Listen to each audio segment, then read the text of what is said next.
I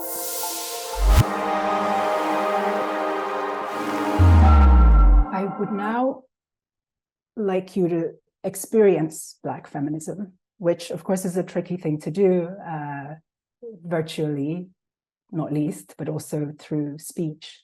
But I'm going to try to give you a kind of an experience of Black feminism.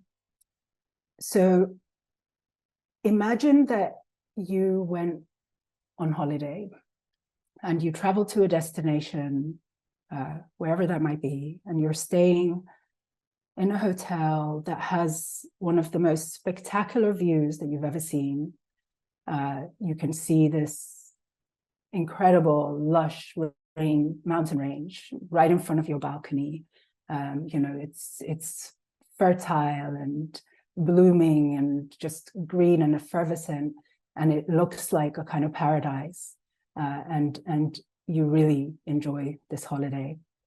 And then you get back to wherever you reside, and a friend of yours, you're with a group of friends, and there's another friend who also traveled to this destination, and you start talking about it, and you're recommending it to people, but this friend says, "Oh, don't go there. It's terrible. It's completely ruined. It's very dirty.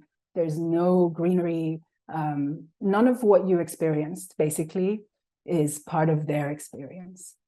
And that can be fine. People have different experiences, nothing wrong with that. But let's say that everybody chooses to believe your friend. And not only do they do that, but not only the people in this group believe her, but your friend also speaks about this destination in a way that attracts the attention of the media. So your friend is suddenly on the BBC and CNN and Al Jazeera, and she's being invited to do TED Talks and write books that become bestsellers about this experience that she had during her holiday. And imagine the frustration that you might feel, or aside from the frustration, you might feel, angry, frustrated, all of that, but also maybe a bit confused and disoriented. Your truth and your experience might feel erased and made invisible. And you may be trying to really voice that, no, there's this other experience too. But all of the money and the attention and the glamour and the gravitas is only directed at your friend. So you probably get where I'm going with this, or maybe not. I shouldn't assume. So where I am going with this is to say that this is the experience of being a Black woman, or this is very similar, but far less serious, of course, because we're just talking about a hypothetical location. But the way in which this is the experience of Black womanhood shows up particularly in these two questions that I've put here in the presentation. Who is Black and who is a woman? So for decades, for centuries, if even, the response to this question is to who is Black, for instance, is a response that speaks to the Black male experience to a notable degree. And the same is true about the question, who is a woman, insofar that the response to that question speaks to the white female experience of womanhood.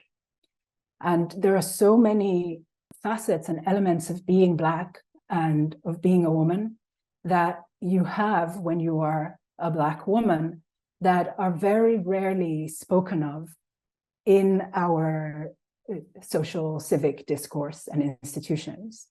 And so there's this sense of dissonance, but it is from that experience, that lived experience, that Black feminist thought emerges.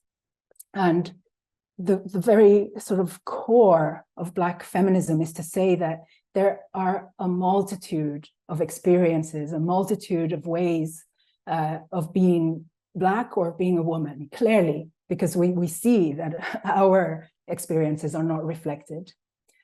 And this question of who is a woman is a really powerful and important and significant question. In fact, I think it is the sort of defining question of feminism, which is why I want to center on that for a second. If we can answer the question, who is a woman, then we no longer will need feminism. Feminism is in some sense always a response to that, which we can see if we look back at these 4 waves that I spoke about, or if we think about Simone de Beauvoir's famous line, which some of you may be familiar with. In The Second Sex, she wrote, "One is not born, but rather one becomes a woman." And still today, there are tens of thousands of papers, of panels, of discussions of all kinds that are still trying to figure out, or still trying to really, get to grips with what Simone de Beauvoir, both what she said, but also just what she conveyed. Others have also said similar things. And so, given the centrality of this question of womanhood and of Blackness when it comes to Black liberation, it is part of answering those questions is understanding and experiencing as viscerally as it is possible when one is not a Black woman, what it would be like to be a Black woman and to be sort of having to absorb the knowledge production that is dominant and that is conventional in our societies. Find out more on advaya.life.